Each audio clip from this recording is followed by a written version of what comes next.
Selamünaleyküm arkadaşlar. Bugün Warlock Builder'in yeni açılan becerileri ve PHBot'tan dot ayarının nasıl yapıldığını göstereceğim. Bu konuda zaten birçok kişinin bilgisi vardır. Warlock, zehir atan bir tane karakterdir. Bununla ünlüdür. Genelde bizim oyunlarımızda en çok divizyon kullanıldığı için divizyon olarak kullanıyorlar. Ama ben bunu Warlock'u daha hızlı mob kestirmenizi olanak sağlayacağını göstereceğim. Öncelikle becerilerden başlayalım. Şimdi Warlock'un 124 levelde yeni beceriler açılıyor. Şu alt kısım, şurası da dahil. Sonra şurada gelişmiş yetenekler var. Bunlar açılıyor. Pasiflerden bahsetmeye gerek yok. Öncelikle bahsetmemiz gereken şurada iki becerisi var. Parti için en önemli becerilerden biri şu beceri. Bu beceri ne işe yarıyor? Ondan bahsedelim. Partide herhangi bir üye zerklediğinde zerk hasarını %30 oranında arttırıyor. Şimdi bu buff olmazken 1 milyon vuruyorsa bu bufflıyken zerke bastıysa hani zerkli hasardan bahsediyorum. 1,3 milyon vuracaktır.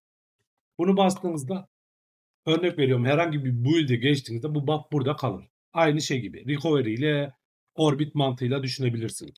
Bu ara en çok benim istediğim skill'lerden biri Warlock'un Life'ı. Bu aynı zamanda Warlock'un hasarını hem arttırıyor aynı zamanda da defansını düşürüyor. %40 olarak hem PE hem MEG olarak defansınızı %40 düşürüyor. %52 hasar eklemesi yapıyor. Onu da test edelim şurada. Düz mob var mı? Hatta parti mob'da. Vurduk. Live'ımız açık değil. 219. Bastık zaten saniyesinde basıyor. Gelsin. 287. Olayımız bundan ibaret. Warlock'un Life'ını bastığımıza göre, anlattığımıza göre de şimdi geçelim diğer beceriye. Şurada gelişmişle normal refleks var. Normal refleksin gelişmişi şu beceri. Normalde bunu kullandığımızda süresinin bittiğini varsayıyorum. Ardından gelişmiş yansımayı da komple partiye basabilirsiniz. Botta bunu ayarını yapabilirsiniz.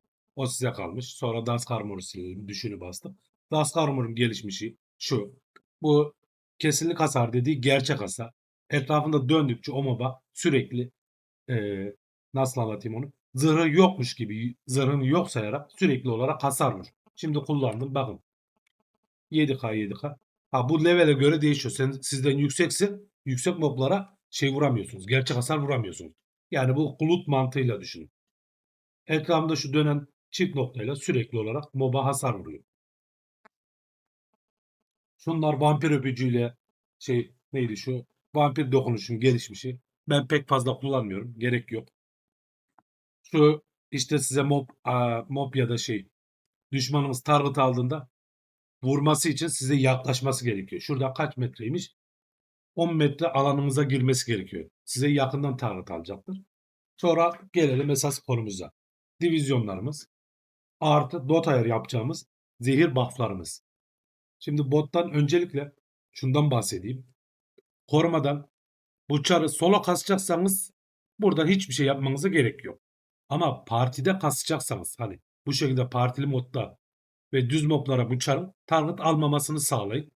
Bunun da sebebini göstereyim. Şimdi bir düz mob bulalım.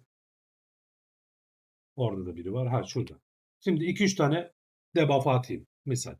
Hatta birini attım direkt %50 saniyesinde öldü diyebiliriz. Ya da 2 saniye. Fark etmiyor orası. O yüzden zaman kaybı olmasın diye ben bunu söylüyorum. Buradan da şampiyon ignoreladığımızda konuşamadım da ignoreladığımda düz moblara target almayacaktır. Şimdi ben şuraya bir daha gideyim. O arada becerileri ayarlayalım.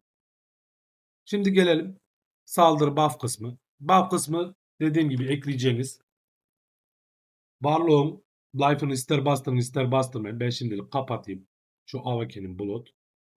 Gerek yok. Şu zerk hasarını basacaksınız. Size de etki ediyor. Çünkü bu yeterli. Sonra refleğimiz ve Dusk Armor'un gelişmişi.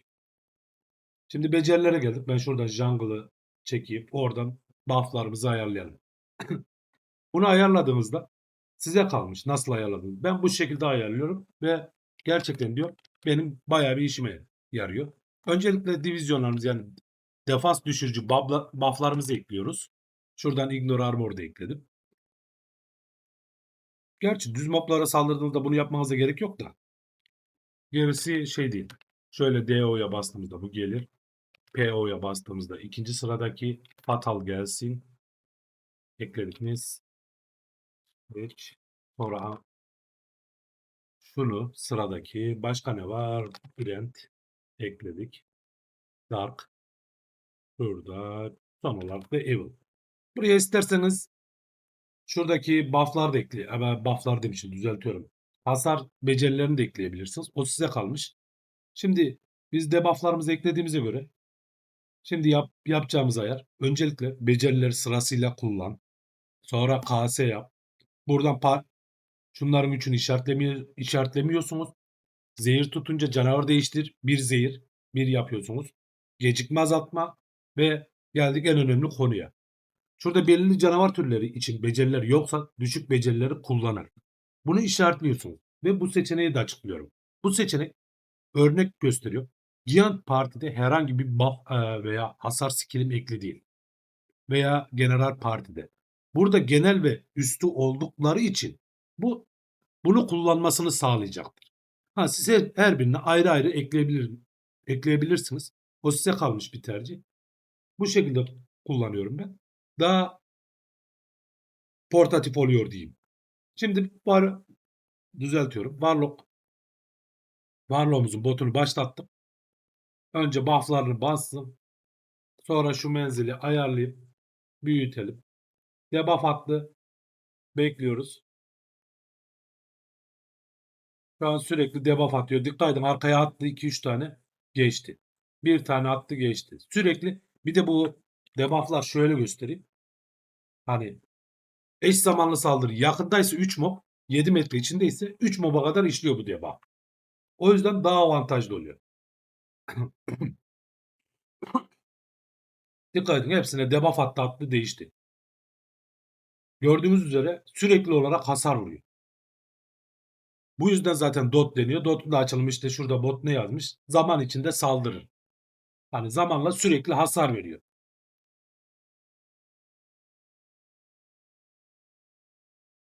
Attı değiştirdi. Attı değiştirdi. Bura 2-3 olduğunda bazen sorun yaşıyor. Ben genelde 1'de kullanıyorum. 1 en makul, en mantıklı seviye oluyor. Şuna bakın, vurmadan daha %57 ve ne kadar debuff oldu. Dönüp dönüp vuracak. Dönüp dönüp ölüyor moblar. Ama dediğim gibi partide kullandığımızda, şunları ignorladığımızda sürekli bu Giant ve üstü moblar target alacağı için daha seri mob eritecektir. Çatır çatır peşimizden sürekli mob ölür. Olayımız kısaca bu. Sonra bahsetmemiz gereken Warlock'la başka bir şey var mı?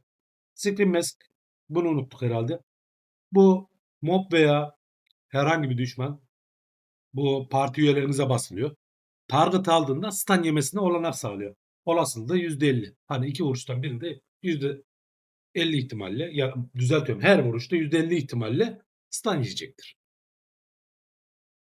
Şu normal stun zaten. Bu da aynı şekilde. Uyuklamanın gelişmişi yoktu. Uyuklamayı bahsedelim. Bu da MOBA filan attığımızda o MOBA target almadığınız sürece kolay kolay da bu bozulmaz. Süresini beklemek zorunda kalır adam. Şöyle 1-2 dakika isterseniz izleyin. Ben de o ara yapalım, muhabbet edelim. Demek istediğimi daha iyi anlayacaksınız. Barlow'u neden sevmemin, neden bu kadar kullanmamın sebebi, asıl olayı bu. Hani bu video gecikmiş olabilir ama dediğim gibi hani Warlock bu konuda benim gözümde 10 numara bir build. Zehirle sürekli olarak, her türlü olarak hasar veriyor. Ki aynı zamanda misal Wizard'la da bir kıyaslama yapalım. Olmadı. Şunu F9'dan çıkaralım.